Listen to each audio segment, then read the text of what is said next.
In this Blender video, I'll be demonstrating how to make this animation of text being created out of fire. I'll be using Blender version 2.79b. Let's start by creating a new project. So from the File menu, select New, and then click on Reload Startup File. To make it easier to see the scale and location of the objects that we'll be adding, switch from Perspective to Orthographic View by pressing 5 on the number pad. When we render the final animation, it will be in Perspective View.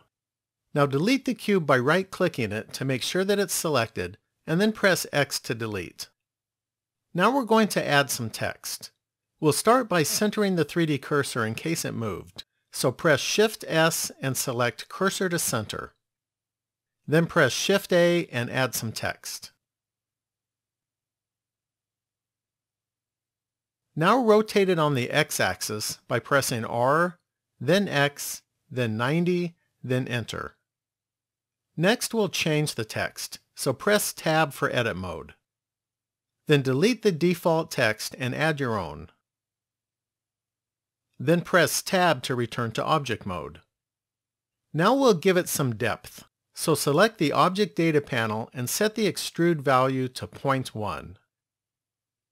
Then round off the edges by setting the bevel depth value to 0.02 and the resolution to 2. Next we'll add a floor for the text to sit on. So center the 3D cursor in case it moved by pressing Shift S and select Cursor to Center. Now press Shift A and add a mesh plane. Then scale it up in size by pressing S, then 100, then Enter. Now we'll move it into position, so press 1 on the number pad for front view.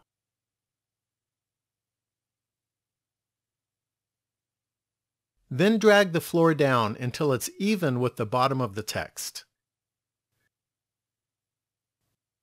Next we'll set up the lighting, so press 3 on the number pad for right side view.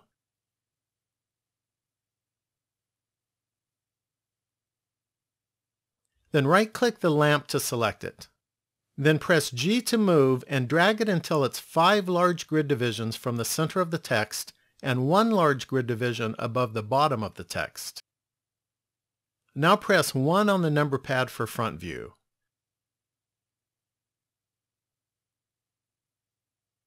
Then drag the lamp to the center of the text. Next we'll set up the size and brightness of the lamp. So select the Object Data panel if it's not already selected. Then come up here and change this from Blender Render to Cycles Render. Then make sure the point lamp is selected and set the size to 3. Now click the Use Nodes button and set the strength to 2000. The brightness of the background also affects the lighting, so we're going to set it to black. To do that, switch to the World panel. Then set the color to black. We're going to be adding a particle system to the text, but for this to work we need to convert the text into a mesh first. So right-click the text to select it. Then press Alt-C and select Mesh from Curve, Meta, Surf, Text. Now let's add a remesh modifier to the text to even out the mesh a little. So switch to the Object Modifiers panel and add a remesh modifier. Then remove the check mark that's next to Remove Disconnected Pieces so that the modifier will be applied to all of the letters. Then add a check mark next to Smooth Shading. Now set the Octree depth value to 8. You may need to set this value slightly differently depending on how many letters are in your text. The more letters you have, the higher you'll want to set it. But don't set it too high because we want there to be some imperfections along the edges of the text. Now let's set up the materials for the floor and text. So right-click the floor to select it. Then switch to the Material panel and click the New button. We'll keep all of the default values. Now right-click the text to select it. Then click the New button. Set the surface type to the principled shader. Then set the base color to a hex value of AB0000. This is going to be a glossy material with a small amount of roughness. So set the roughness value to 0.05.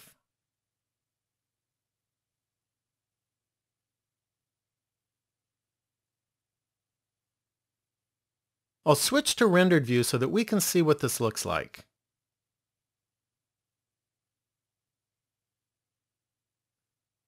We're going to use the node editor to give the text a charred or burned look along the edges. So switch to the compositing screen layout. Then click the Shader Nodes button.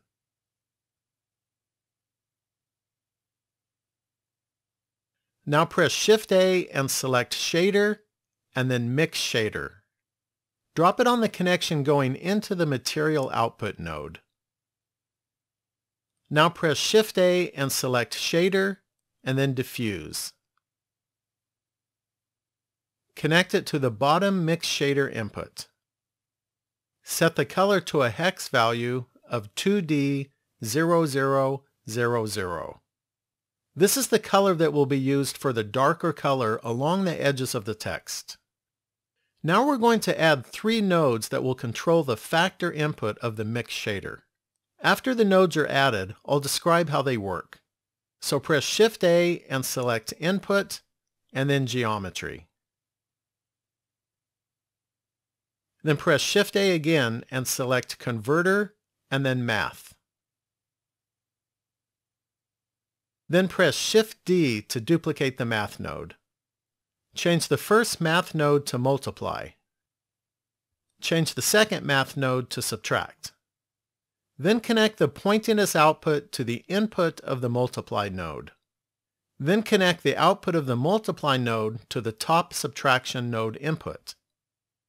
Then connect the output of the Subtraction node to the Mix Shader's factor input. Set the Multiply value to 20. Then set the Subtract value to 10.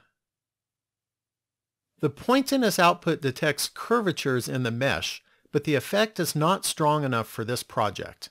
So a Multiply node is added to make the effect stronger. However, when we multiply it by this amount, the range of values coming out of the Multiply node is too large for the factor input. The factor input wants values between 0 and 1. So we need to subtract something from the Multiply node. So why did I choose to subtract 10? It's because the pointiness values that we're actually interested in are around 0.5. When 0.5 is multiplied by 20, we get 10. So now, when the pointiness output is 0.5, the multiply output will be 10, and the factor input will be 0. When the factor input is 0, then only the principled shader is used. Then when the curves are detected, the pointiness output increases above 0.5, which increases the values at the factor input, and the diffuse color starts to mix in.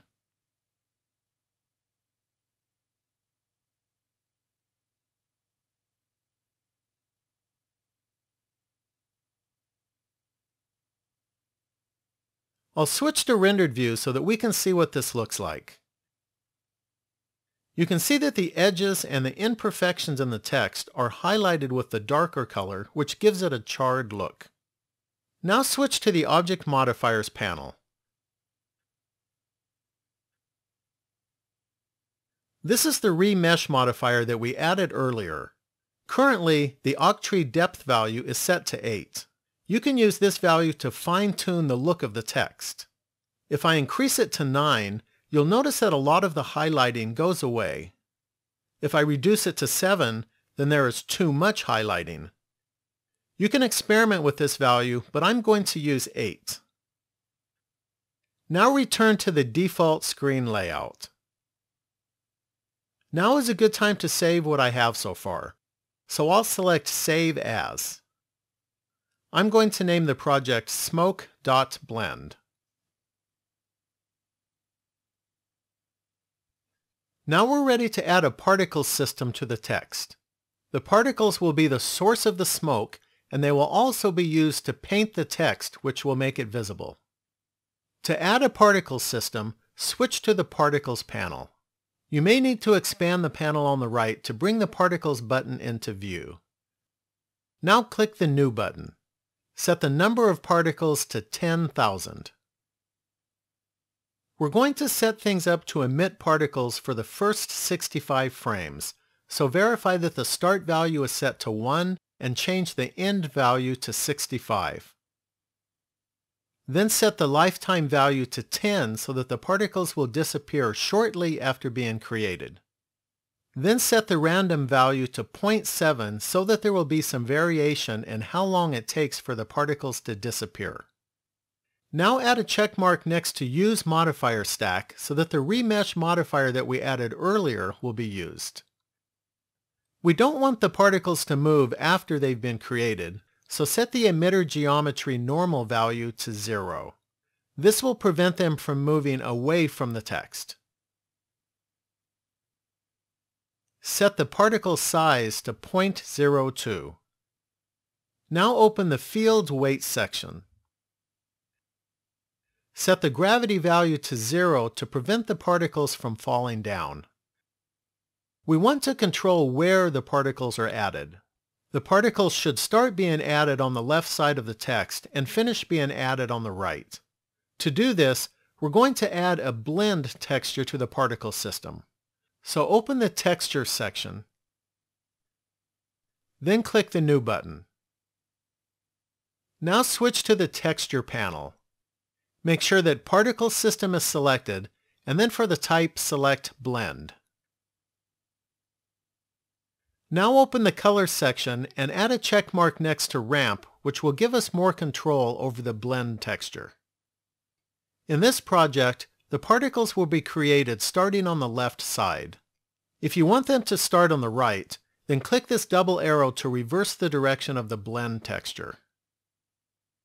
Next, make sure that the horizontal button is selected so that the particles will be created from side to side. If vertical were selected, then the particles would be created in the up and down direction. Now go down to the Influence section and make sure that there is a check mark next to Time so that the blend texture will affect the particle emission time. The reason I'm using this blend texture is because I want to control the location where the particles are added. The particles will start being added on the left side of the text and finish being added on the right. But I also want them to be added smoothly. With the current mapping settings, this process may not be smooth. So instead of using the coordinates of the text, we're going to use the coordinates of another object. To do that, press Shift-A and add a mesh plane. Then center it under the text. Then press S to scale and scale it up in size until it's a little wider than the text. Then move it down under the floor so that it can't be seen. Now find it in the outliner and look at its name.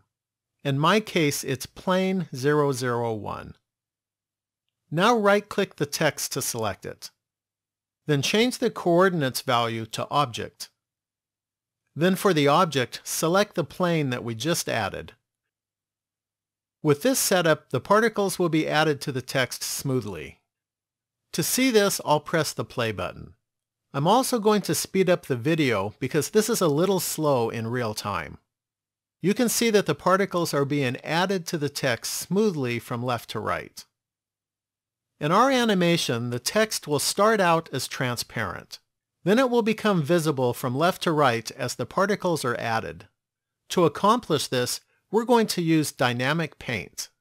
To use Dynamic Paint, objects are set up as brushes and canvases. In our case, the particles will be the brush and the text will be the canvas. After Dynamic Paint is set up, we'll be able to use some nodes to make the text visible as it's painted with the particles. To make the particles a brush, make sure that the text is still selected and then switch to the Physics panel. Now click the Dynamic Paint button. Then click the Brush button and then the Add Brush button. Set the Dynamic Paint source to Particle System. Then click in the entry box and select Particle System. Then add a check mark next to Use Particles Radius so that the particle size that's defined in the particle system will be used. Now let's set up the text to be a canvas.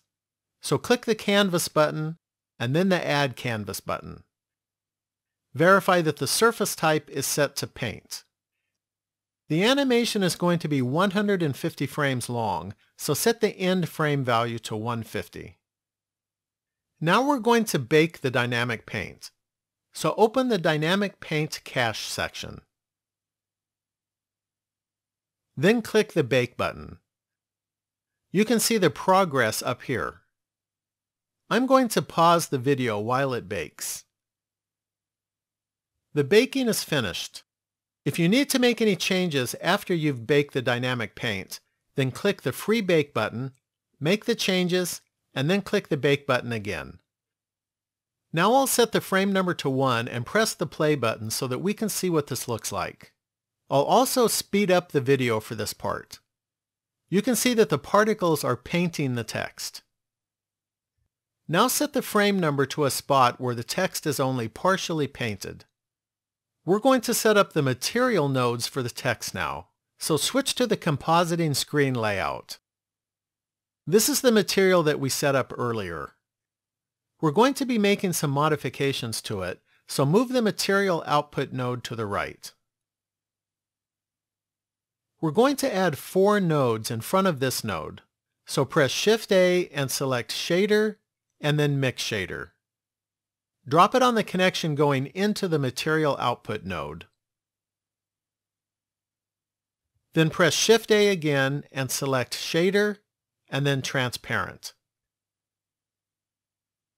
Connect it to the bottom Mix Shader input. Make sure that the color is set to the maximum white color, which will allow it to become completely transparent.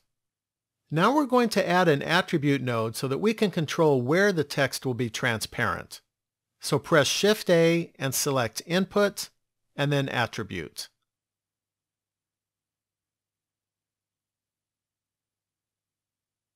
Connect the factor output to the Mix Shader factor input. Now open the Physics panel. This is the Dynamic Paint setup for the text. Open the Dynamic Paint output section. We're going to be using the Paint Map layer in the Attribute node, so click this plus button to add it. Now we need to copy this name to the Attribute node entry box. You can just type the name if you'd like, but I'm going to select it and use Ctrl-C to copy it and Ctrl-V to paste it. Now we have one more node to add. So press Shift-A and select Converter and then Math. Drop it on the connection going into the Mix Shader factor input. Change the math type to less than and set the value to 0.1. This node lets us select a specific point where the text will switch from being completely transparent to completely visible. You can see that the text is now visible where it has been painted with the particles. Sometimes when you're using the transparent shader, you can end up with areas that are not completely transparent. It doesn't look like there's a problem now, but when the smoke is added, there may be areas of the text that will look like a shadow instead of being transparent. This can happen because the number of transparent bounces is limited.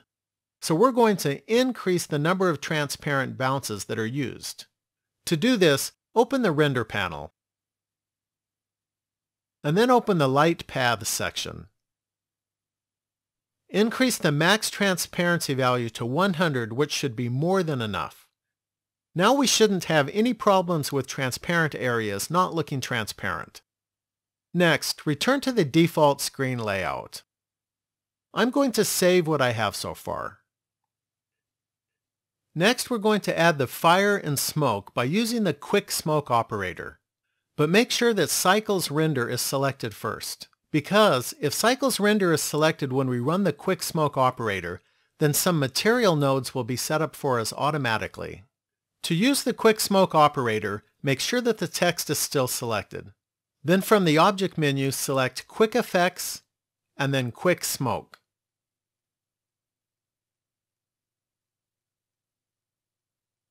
There should now be a new cube that was added, which is named Smoke Domain. All of the smoke will be contained within this cube. I'll set the frame number to 1 and press the play button to show you what the default smoke settings look like. You can see that the smoke doesn't have much detail, so we're going to increase the resolution. So make sure the smoke domain cube is selected, and then change the resolution from 32 to 100 divisions. Raising this value makes your computer work harder, and so some computers may have trouble with a value this high. It's okay to lower it, but you will lose some resolution if you do. This is what it looks like now. I'll speed up the video for this part because when I changed the resolution to 100, it slowed down the playback. You can see that the smoke has a lot more detail now. Now change the time scale to 0.5, which will make the smoke move more slowly. Next, add a check mark next to Smoke Adaptive Domain. This will shrink the domain to fit the size of the smoke, which will speed things up. Now add a check mark next to Smoke High Resolution and open the section. Set the noise strength value to 5. This will make the smoke look more turbulent. Next, right-click the text to select it. Currently, we're only generating smoke. To add fire to it, change the flow type to Fire plus Smoke. Now change the flow source to Particle System, and then select the particle system that we previously set up. This will cause the smoke to be generated from the particles instead of the whole text. I'm going to press 5 on the number pad to switch to perspective view, and then switch to front view.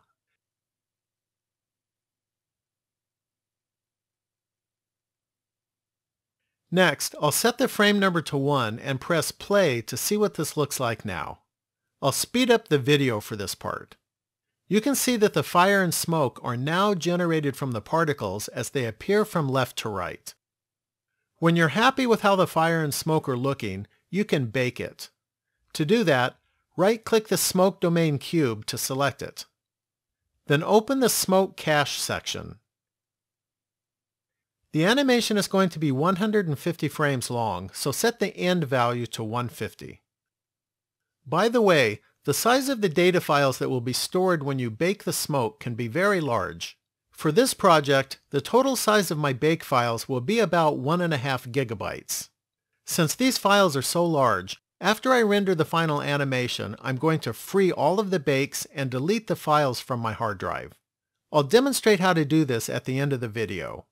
So now, to bake the fire and smoke, click the Bake button. You can see the progress up here. I'm going to pause the video while it bakes. The baking is finished.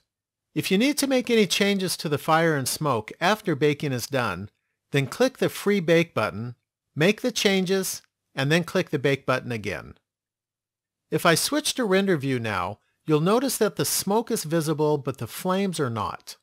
So we're going to use the node editor to make the flames visible. To do that, switch to the compositing screen layout.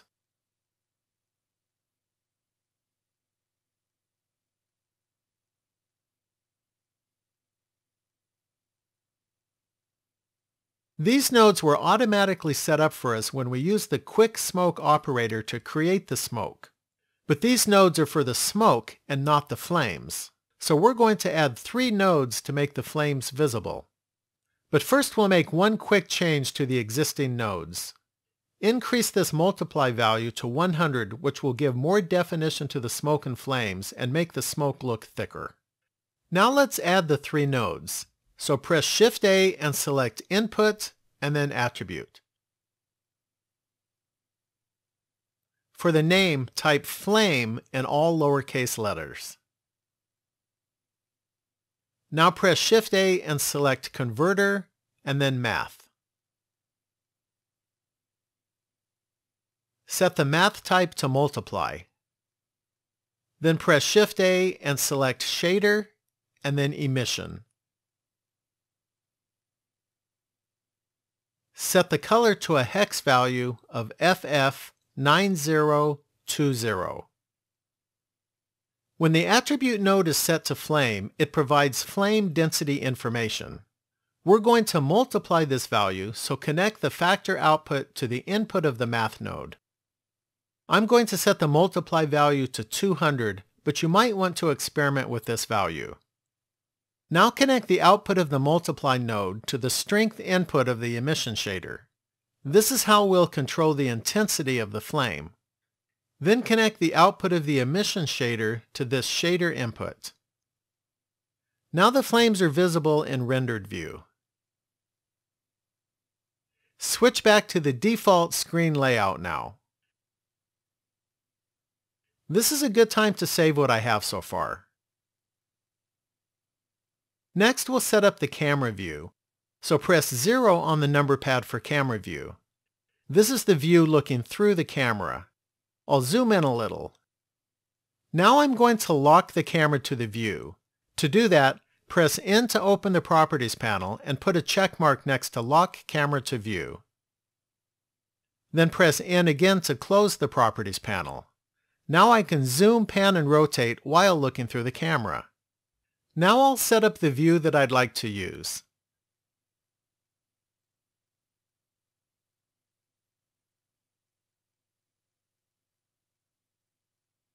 Now we'll finish setting up the animation. The animation is going to be 150 frames long, so set the end frame value to 150. Then switch to the Render panel, and then open the Sampling section. I'm going to set the number of render samples to 50. The larger this value is, the better the final animation will look, but the longer it will take to render. Now come up to the Output section. This is where you set the directory where your animation will be saved. Click on this button and then navigate to the directory that you want to use. Then click this button to create a subdirectory. I'm going to name it Smoke. Now select the new directory and click Accept. Next, click here to set the file format. If you select an image format, then each frame will be rendered as an individual image. If you select a movie format, then the animation will be rendered as a single movie file. I'm going to select the PNG format, which will render each frame as an individual image. Now we're ready to render the animation, but I'm going to save the project first. It's a good idea to save the project before rendering in case something goes wrong during the rendering process. To render the animation, go to the Render menu and select Render Animation. If you want to stop the rendering process before it's done, you can press the Escape key or click the X next to the Render Progress bar. Now I'll pause the video until it's done. The animation is done rendering now.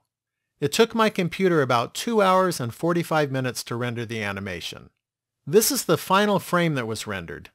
If you want to return to the previous view, you can click this button and select 3D View. To view the animation, go to the Render menu and click on Play Rendered Animation, or you can press Ctrl F11. The animation will play through to the end and then start back at the beginning again.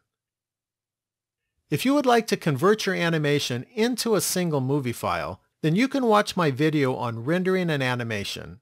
You can find a link to it in the video description. In that video, I explain why it can be a good idea to render your animation as individual images. Since I've finished rendering the video and I'm happy with the result, I'm going to free all of the bakes and delete the large files that I talked about earlier. This step is not required, but I like to do it to free up space on my hard drive. So make sure that the Smoke domain cube is selected and switch to the Physics panel. Then click the Free All Bakes button. Then save the project since we just made changes to it. Now I'll use Windows File Explorer and navigate to the directory where I saved the project. The directory name that starts with blend cache is the directory where my bake files are located. So I'll delete this directory along with its contents. If you want to recreate these files again, then click the Bake All Dynamics button. When it's finished baking, then save your project again. Well, that concludes this video. Thanks for watching, and please subscribe and leave a comment.